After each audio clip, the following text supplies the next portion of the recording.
मैं परमेश्वर का धन्यवाद देता हूँ। प्रभु ने हम लोगों को एक बार फिर से अपने चरणों में बिठाया है कि हम लोग परमेश्वर के वचनों को सीख पाए। आइए हम आज सुबह के समय में यूहन्ना सुसमाचार उसका 14 अध्याय उसका 2 और 3 वचन, The Gospel of John chapter 14 verse 2 and 3। यूहन्ना सुसमाचार उसका 14 अध्याय 2 और 3 वचन पढ़े।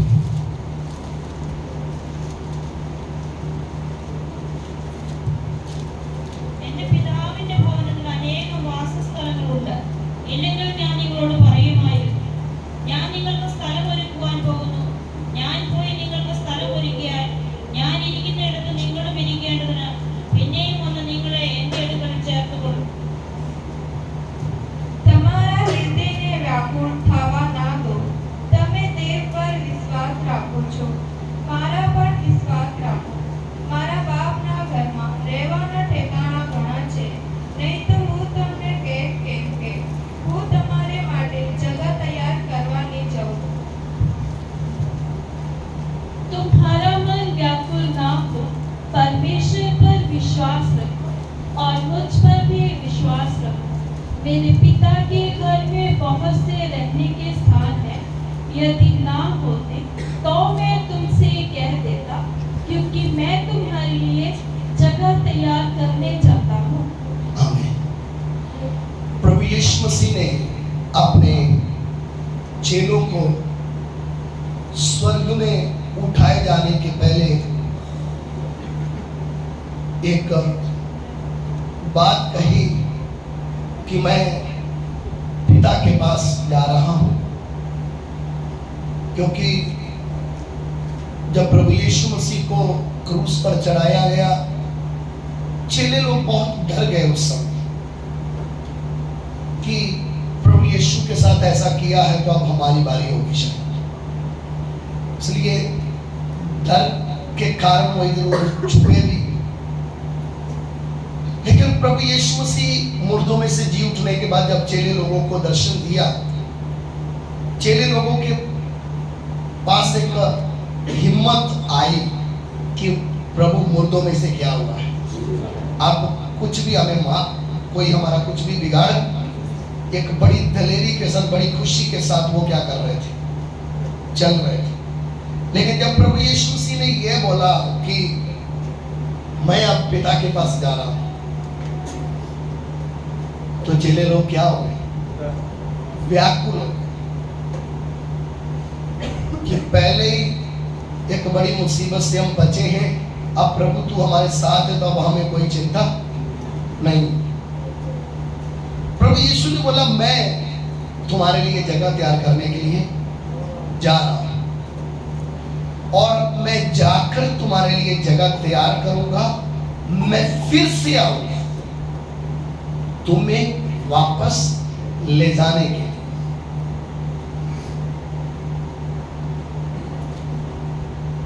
परमेश्वर के वचन को हम जब समझते हैं, प्रभु यीशु मसीह जब इस पृथ्वी में आए, उनके जन्म के विषय में स्वर्गदूतों ने बड़ी खुशी से एक सुसमाचार सुनाया कि सर्वशक्तिमान परमेश्वर स्वयं मनुष्य के रूप में इस दुनिया में आया। एक उद्धार करता, एक छुड़ाने वाले ने क्या लिया है, जन्म लिया है।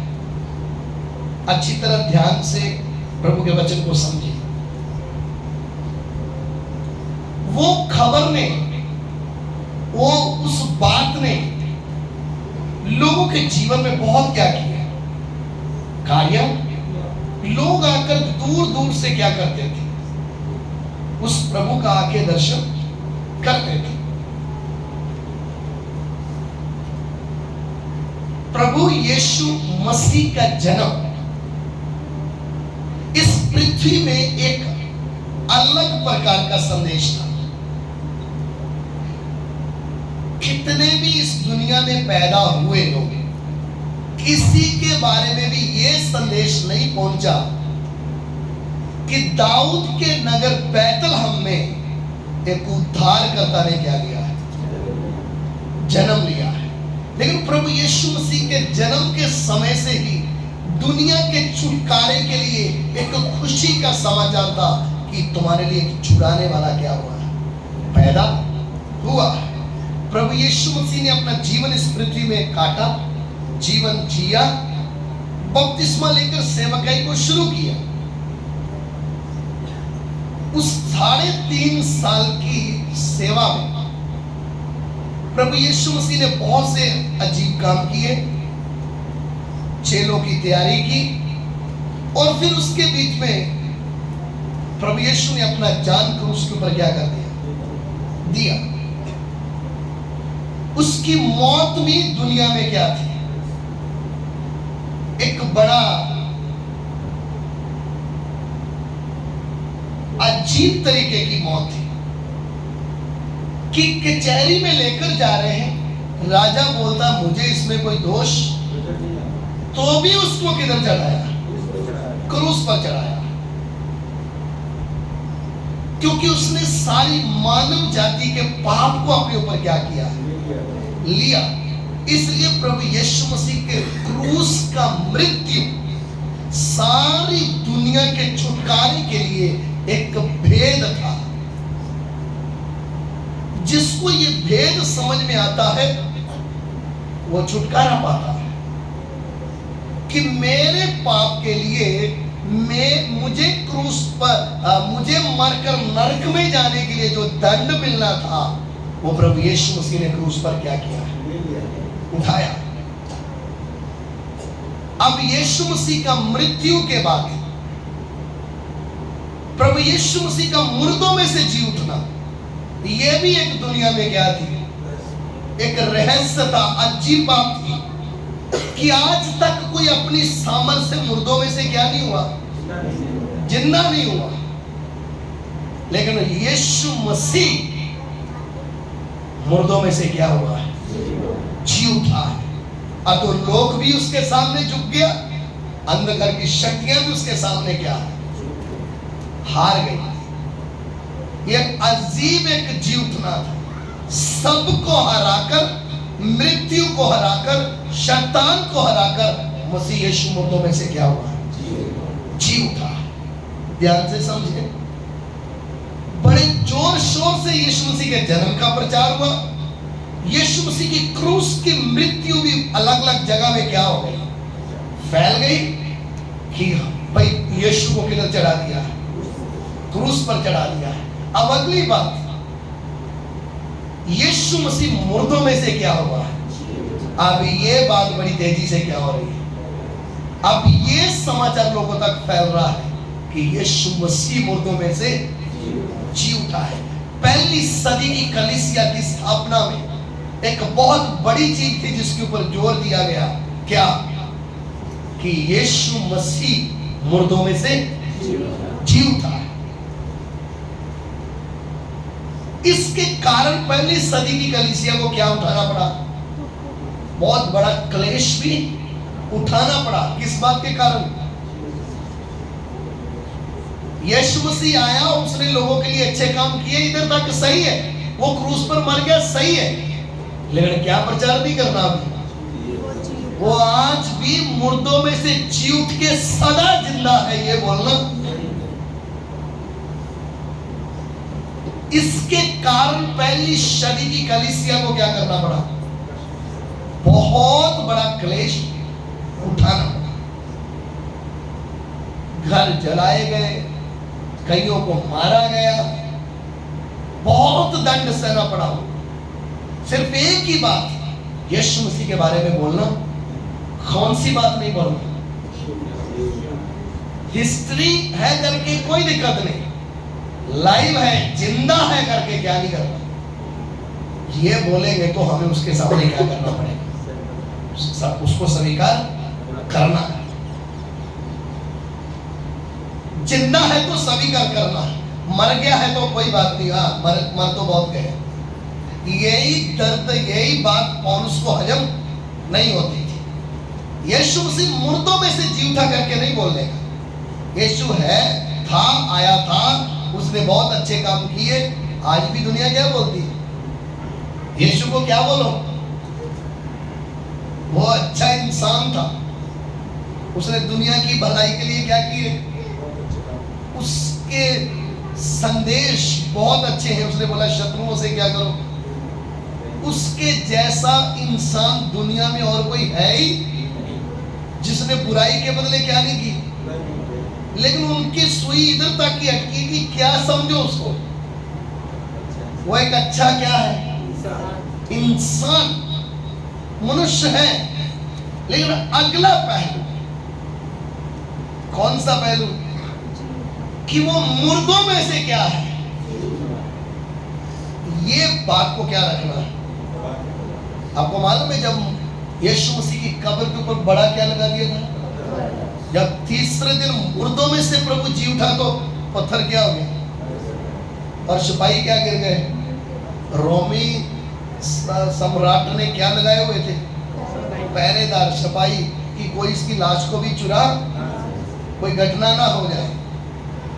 पत्थर लगा दिया, पहरेदार लगा दिए, तो भी जीवित होने से कोई रोक नहीं पाया। वचन में लिखा सिपाही किधर पड़े थे? मुंह के बल। और वो भागे भागे किधर गए? सरदार याजकों के पास। बोले वो मुर्दों में से क्या हुआ है। तब उन्होंने क्या बोला? जिस मंदिर के डिब्बे में लोग दान पैसा डालते थे, उसमें से पैसा निकाल के किसको दे रहे हैं? किसके लिए? तुम ये बोलना उसके चेले चुरा के ले गए। समझ में आ रहा है क्या बोलना? आपने सुसमाचार अच्छे से पढ़े हैं, यीशु मसीह का मौत, जी उठना अच्छे से पढ़ा है, तो आपको समझ में आएगा। सिपाहियों को क्या दिया? पैसा। क्या बोलने के लिए? जिंदे को मारना, मारने को, मरे को। तुम ये बोलना उसके चेले क्या कर गए थे। ये नहीं बोलना कि वो मुर्दों में से। पत्थरों को, पत्थर का मुंह बंद है, सिपाहियों का भी क्या करवा रहे हैं? पत्थर का मुंह बंद बोलने का मतलब वो तो साइड में हट गया। चलो किसी ने धक्का मार के क्या कर दिया होगा, हटा दिया होगा। लेकिन अब सिपाहियों को कैसे हटाया होगा? किसी मनुष्य ने नहीं, स्वयं की सामर्थ्य। अब मुर्दों में से जी उठे हुए यीशु का प्रचार बड़ी धूमधाम से चल रहा था। वो बात सौलुस को भी क्या नहीं हो रही थी। आज भी लोगों को हजम नहीं होती है। वो बोलते वो यीशु भी क्या है? भगवान है। ऐसा बोलो, यीशु मसीह ही परमेश्वर है, ऐसा मत बोलो। लेकिन सत्य को कैसे छुपाएंगे? यीशु मसीह मुर्दों में से जी उठा है। जो जिस कब्र के ऊपर पत्थर लगाया था ना, उधर एक आयत लिख दिया है, वह मुर्दों में से जी उठा है। सैकड़ों हजारों कब्रें हैं, सिर्फ एक कब्र के ऊपर लिखा है वो मुर्दों में से जी उठा है। उसको कैसे बदल सकते हैं? गवर्नमेंट ने रोकने की कोशिश की, सिपाहियों ने, उधर के सरदार याजकों ने, बहुत से लोगों ने कलीसिया को क्या करने की कोशिश की। लेकिन जो जीवित है वो कभी छुपा हुआ रह। एक देश में खबर फैली थी, अभी कौन से देशों में फैल गई है? दुनिया का कोई ऐसा देश नहीं बचा जिसमें यह मालूम ना हो कि यीशु मसीह मुर्दों में से क्या है। समझ में आ रहा है? हाँ, उसको स्वीकार करना, उसको ग्रहण करना नहीं करना वो अलग बात है, लेकिन क्या है, ये मालूम पड़ चुका है कि यीशु मसीह मुर्दों में। पिछले दिनों में कोई पूछ रहा था कि कौन सा पैगंबर है जो अभी भी क्या है, जी उठा है अभी आने, तो क्या बोलते हैं, ईसा अलैहिस्सलाम। समझ में आ रहा क्यों? वो भी पैगंबर बोलते हैं, क्या नहीं बोलते हैं उसको, खुदा बोल। क्योंकि जब आपके जीवन में परमेश्वर का कार्य हुआ ही नहीं, आप उसको कभी ग्रहण नहीं करेंगे। वो तो सॉल भी नहीं मानता था, इसलिए उसको दर्शन देना पड़ा, अंधा करना पड़ा और ध्यान देना। एक आवाज उसको कहती थी कि सौल तू मुझे क्यों सताता है।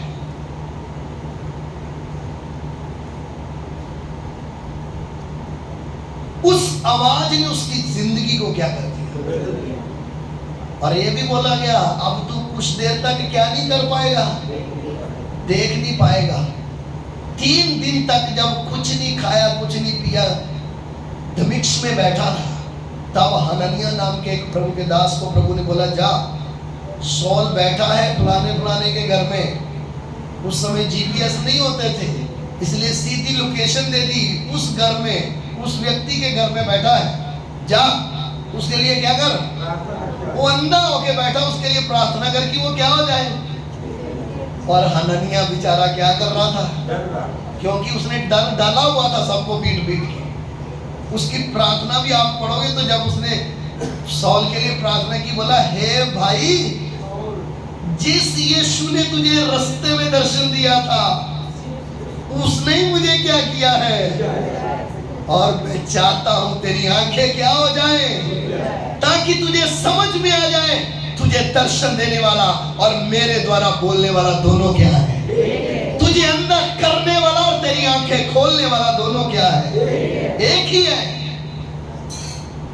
आंख खुलते ही पौलुस को समझ में आ गया, वही है जिसने मुझे अंधा किया, वही है जिसने इसके द्वारा मुझे क्या किया, चंगा भी। हालेलुया। हमारे परमेश्वर के काम ही कुछ ऐसे हैं। हननिया को भी हिम्मत आ गई, हाँ आंख खुली है, प्रभु मेरे क्या है। वो पहले वाला सौल नहीं कि अभी मार दाड़ करने वाला, आप बच्चे की तरह रो रहा है, उठकर बपतिस्मा ले रहा है, प्रभु की सामर्थ पाके उसकी गवाही देने लगे। हले क्या गवाही देने लग गया, बोलिए। पहली सदी की गवाही क्या थी कलीसिया की, यीशु मसीह मुर्दों में से हालेलुया। इसलिए वही मुर्दों में से जी उठा हुआ यीशु मेरे जीवन में आया है। इसलिए मैं मरा था, अब मैं क्या हूं, मैं जीवित हूं। अब मैं जीवित हो गया, अब मुझे समझ में आ गया। लेकिन अब अगला कदम मुझे बोलकर गया है कि मैं तुम्हें लेने के लिए आऊंगा। मुझे जीवन मिल गया, मुझे पाप से छुटकारा मिल गया, लेकिन अब मैं अपनी तैयारी को क्या करना है, पूरा करना है। अब मेरा ध्यान किधर की ओर जाना है कि मेरे को लेने मेरा प्रभु आ रहा है। इस वर्तमान समय में, उस समय जब यीशु का जन्म हुआ, शैतान ने बच्चों को क्या कर दिया, मरवाया, ताकि सब क्या हो जाए, खत्म हो जाए। क्रूस का मृत्यु हुआ, शैतान खुश हो गया, बस अब तो यीशु को भी क्या कर दिया है, मुर्दों में से जी उठने के बाद कलीसिया को सतावट में डाल दिया, ताकि ये प्रचार ना कर सके कि यीशु क्या है। लोगों ने कष्ट उठाया लेकिन प्रचार बंद नहीं किया। आज इस वर्तमान समय में शैतान बड़ी तेजी से कलीसिया के विरुद्ध क्या कर रहा है? अब कौन सी बात से लड़ रहा है? वो आने वाला है, इनका ध्यान कहीं उस तरफ लग ना जाए। ध्यान दीजिए इस बात के ऊपर।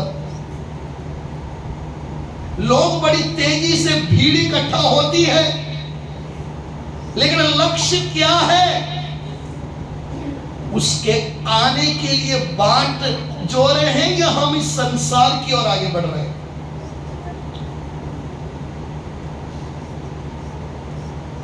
कलीसिया इस पृथ्वी का हिस्सा नहीं है। अगर आपको लगता है मैं यीशु की क्या हूं, कलीसिया हूं, तो आप इस पृथ्वी का क्या नहीं है? हिस्सा नहीं है। आप इस पृथ्वी में थोड़ी देर के लिए हैं, क्योंकि आपको लेने वाला आने वाला है। और वो जो लेने के लिए आ रहा वो बोल कर गया है, मैं फिर से आऊंगा, तुम्हें अपने साथ क्या करूंगा? ले जाऊंगा। लेकिन बड़े दुख की बात क्या है? आज लोगों का ध्यान, एक विश्वासी की सोच किधर को जा रही है? धीरे धीरे शैतान ने आज मसीह लोगों को दलेला की गोद में सुला दिया है। दलेला की गोद यानी शमशून किधर सो गया? दलेला की गोद में। उसका मतलब क्या है? आज संसार और उसकी इच्छाओं के पीछे, उसकी वस्तुओं के पीछे एक व्यक्ति के मन को उसने मोहित किया है। इसलिए आज कई लोगों की परिस्थिति ऐसी है कि उनको यीशु मसीह आ रहा है, नहीं आ रहा है, कोई फर्क नहीं पड़ रहा है। उनके अंदर से वो गंभीरता कम होती जा रही है। उनको कैसे न कैसे इस दुनिया में अच्छा जीवन चाहिए। प्रभु यीशु मुझे लेने के लिए आ रहा है, मुझे अपनी तैयारी करनी है।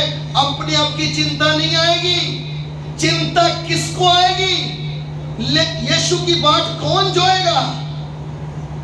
जो मसीह के लिए दुख उठा रहा है, जो मसीह यीशु के लिए अपने बलिदान कर रहा है, उसके मन में ये आएगा, प्रभु तू कब आएगा मुझे लेने के लिए। जो इस संसार की गोद में सो रहा है, उस व्यक्ति को कोई फर्क नहीं पड़ेगा यीशु आए या ना आए। फर्क किसको है? जो मसीह के कारण सताए जाते हैं, जो मसीह के कारण अपने लाभ की वस्तुओं को छोड़ते जाते हैं, जिनका ध्यान दिन प्रतिदिन इस बात की ओर है, प्रभु मेरे जीवन में मैं तेरे योग्य बन जाऊं।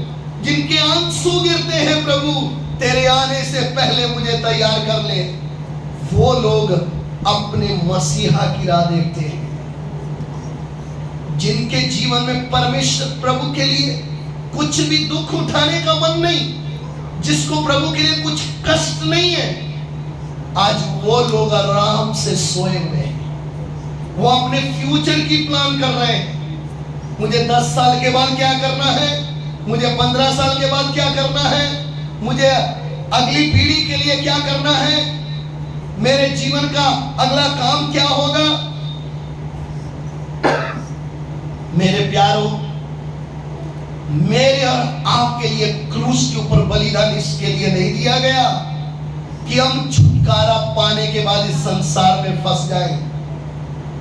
शमशून मरता नहीं था। शमशून का एक शमशून के लिए एक दर्शन था। वो दर्शन क्या था? तुझे इस्राएलियों को फिलिस्तियों के वश से छुड़ाना है। वो अपना दर्शन छोड़कर दाहिने बाएं घूम रहा था। हमेशा एक विश्वासी जब उसके अपने दर्शन, अपने उस लक्ष्य से भटकता है, तभी उसके जीवन में संसारिक वस्तुएं उसको आके पकड़ लेती हैं। पहले वो पकड़ने के लिए बाहर निकलता है, फिर एक समय आता है वो उसको जकड़ लेती है। इतना आसान नहीं है छूट जाना। दलेला के वश से छूटना इतना आसान नहीं है।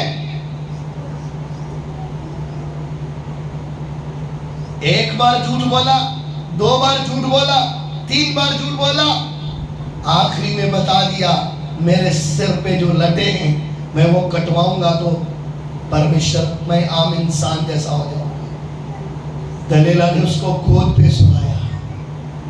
उसको गोद पे सुलाने के पीछे कारण प्यार नहीं, तेरे लिए कुछ अच्छा नहीं, तेरे फायदे का नहीं, मुझे तेरे सिर से कैसे भी तेरी लटे क्या करनी है, काटनी है, तेरे सिर को मुंडन करना है। क्यों? मैंने दुश्मनों के साथ हाथ मिलाया हुआ है। दलेला कौन है? ये संसार। और इस संसार ने किसके साथ हाथ मिलाया है? हमारे दुश्मन शैतान के साथ। पता भी नहीं चलेगा कब आपके ऊपर के अभिषेक को क्या कर देगा, खत्म करेगा, और आप एक आम इंसान की तरह घूमने लग जाओगे। आपको कोई फर्क नहीं पड़ेगा कि आप मसीह यीशु के लिए एक समय थे कीमत देने के लिए निकले थे।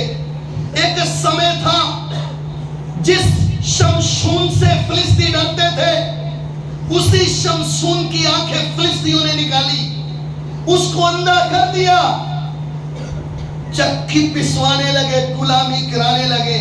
आज के दौर में कितने मसीह लोग हैं जो शैतान की गुलामी में पड़े हुए हैं, जो इस संसार में चक्की पीस रहे हैं, इस संसार की वस्तुओं के पीछे घूम रहे हैं। उनका जीवन, आत्मिक जीवन नष्ट हो जाए कोई फर्क नहीं, लेकिन इस संसार में मुझे एक अच्छा जीवन चाहिए। मेरी आत्मिक तैयारी हो या ना हो, वो इस बात से उनको कोई फर्क नहीं, कैसे भी करके मुझे इस दुनिया में पैसा मिलना चाहिए। इसलिए प्रभु यीशु ने क्या बोला? जहां तुम्हारा धन होगा वही तेरा क्या लगा रहेगा, मन होगा। और वचन कहता है पृथ्वी की वस्तुओं के ऊपर मन ना लगाएं, स्वर्गीय वस्तुओं पर क्या लगाएं, मन लगाएं। आज कितने लोगों के जीवन में क्या चल रहा है? उनके जीवन में कुछ भी परमेश्वर का काम नहीं है। सालों के साल उन्होंने चर्च में जाते हुए गवा दिए, उनके जीवन में परमेश्वर का कुछ भी कार्य नहीं। चुपचाप घर में बैठे हुए हैं। उनकी आत्मिक तैयारी खत्म, आत्मिक कोड़ उनको हो गया। नाम के लिए तो वह इंसान है, लेकिन कोड़ी है। आत्मिक कोड़ पकड़ता है तो विश्वासी नाम तो रहता है, लेकिन उस व्यक्ति के जीवन में वो अभिषेक, शमशून का नाम नहीं बदला, लेकिन शमशून का अभिषेक खत्म हो गया।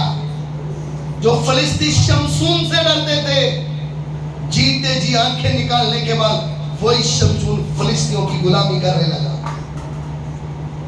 आज इस संसार में लोग किसके लिए जी रहे हैं? मैं पूछता हूं, विश्वासी क्यों है इस पृथ्वी में? दुनिया को यह दिखाने के लिए हम अपने उद्धारकर्ता की राह देख रहे हैं। हम इस पृथ्वी में थोड़ी देर के लिए हैं, और राह कौन देखता है? मैंने बोला जो मसीह के लिए क्या उठा रहा है।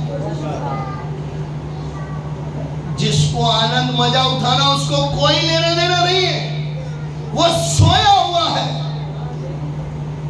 शैतान ने उसकी आंख क्या कर दी है? लालच ने उसकी आंख अंधी कर दी है।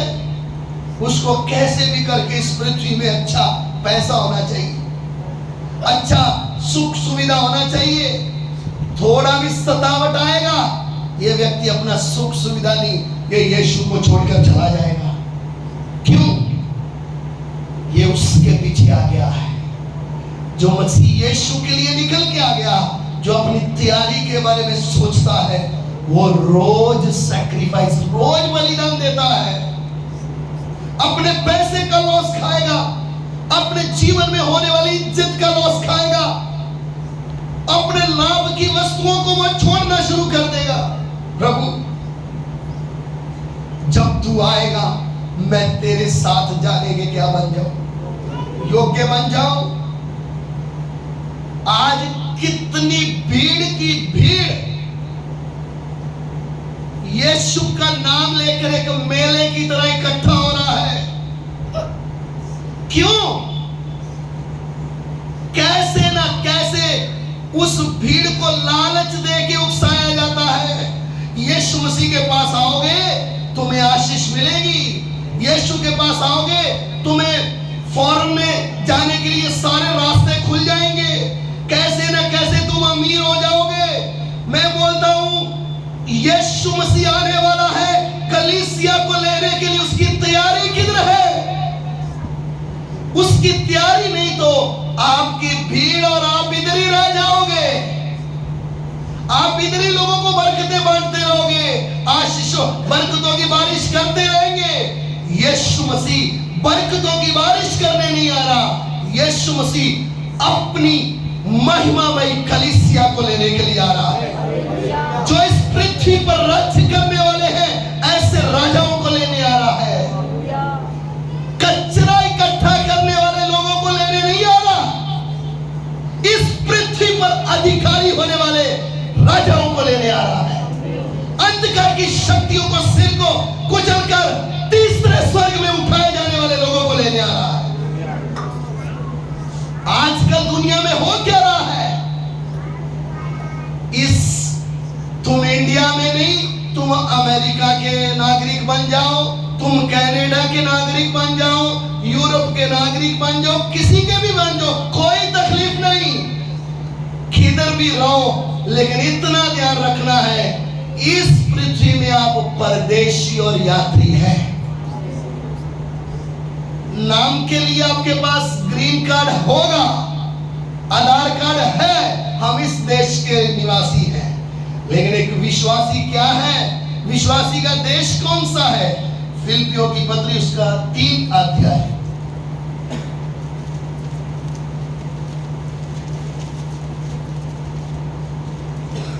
उसका 20 वचन से पढ़ेंगे। फिलिपियंस चैप्टर 3 वर्स 20, हिंदी और गुजराती में समय बचाने के लिए पढ़ेंगे। પણ આપણી નાગરિકતા આકાશમાં છે, ત્યાં પણ આપણે તારણની એટલે પ્રભુ ઈસુ ખ્રિસ્તની રાહ જોઈએ છે। તે સામર્થ્ય સૌને પોતાને અધીન કરી શકે છે। તે પ્રમાણે આપણી આત્મા વાસના શરીરનું એવું રૂપાંતર કરશે કે તે તેના મહિમાવાન શરીરના જેવું થાય।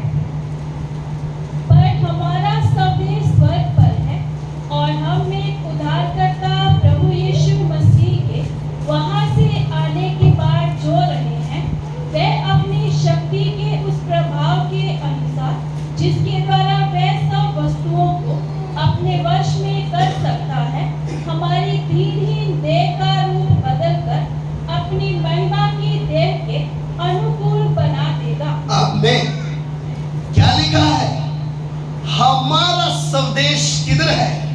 स्वर्ग पर है, जहां से हम हमारे उद्धारकर्ता के आने की क्या ताक रहे हैं? हम बाट जो रहे हैं किसके लिए? ये दीनहीन देह महिमा की देह में क्या हो जाए? बदल जाए। हालेलुया।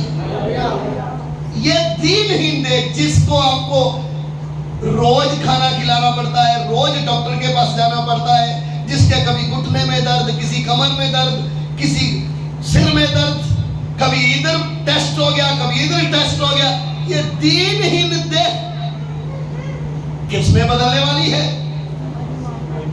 उसके लिए आप क्या कर रहे हैं?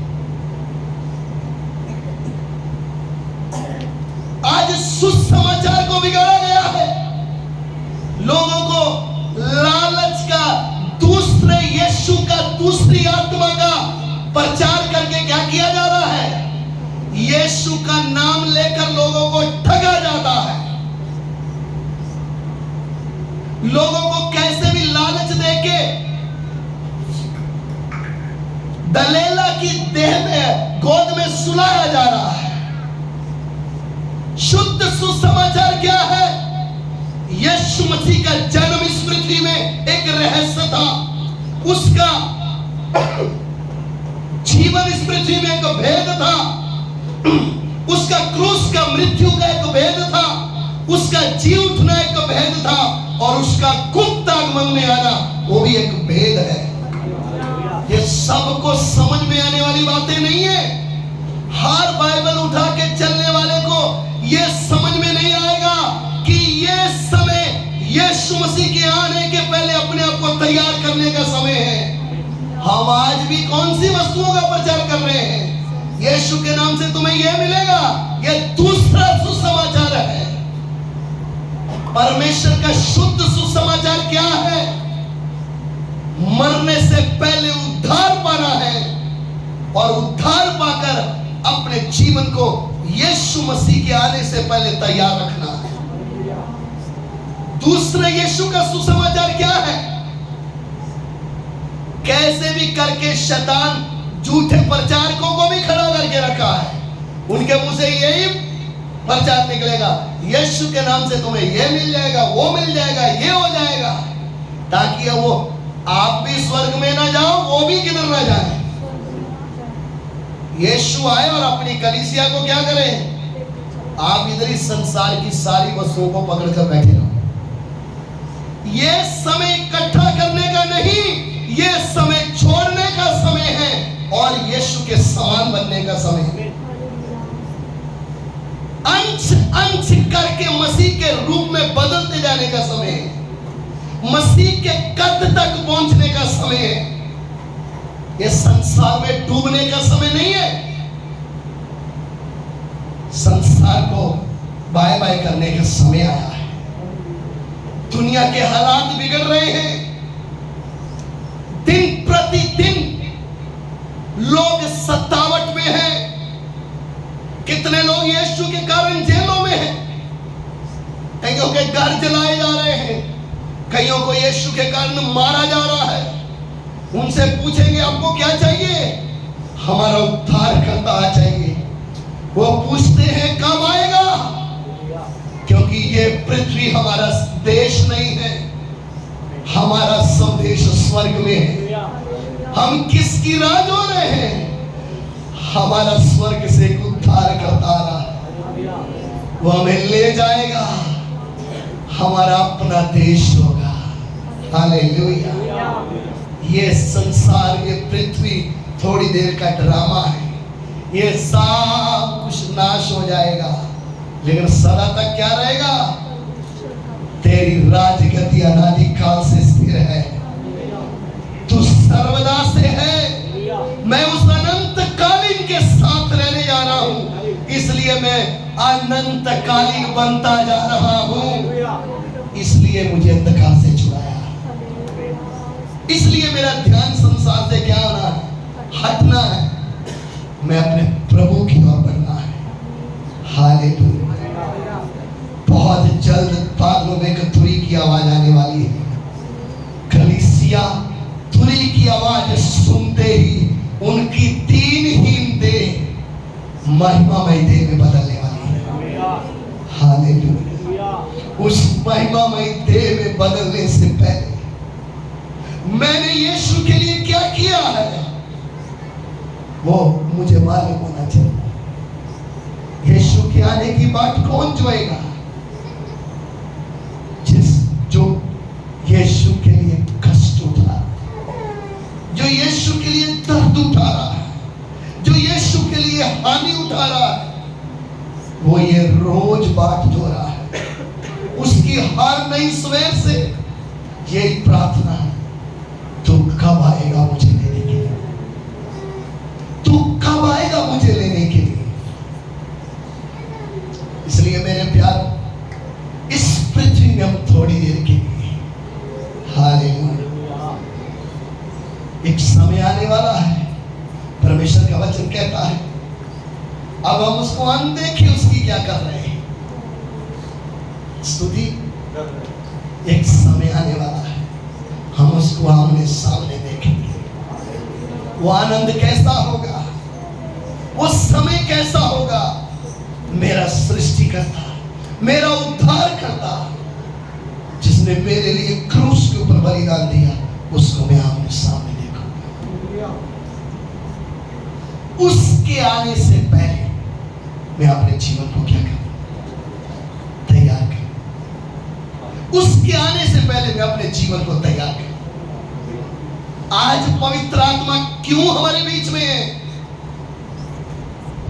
सिर्फ अन्य भाषा बोलने के लिए नहीं, कलीसिया की तैयारी करने के लिए। जैसे एलिया जब रेबेका को लेने के लिए आया, ऐसे पवित्र आत्मा कलीसिया को लेकर जाने के लिए, उसको तैयार करने के लिए है। बहुत जल्द हम एक दुनिया में घटना को देखने वाले हैं। जो तैयार है वो उठाए जाएंगे, जो तैयार है वो ले लिए जाएंगे। चाहे वो गरीब हो, अनपढ़ हो, कुछ भी मालूम नहीं, वो उठाए जाएंगे। उस दिन की राह हम देख रहे हैं। हालेलुया। जब हम सुनेंगे तुरी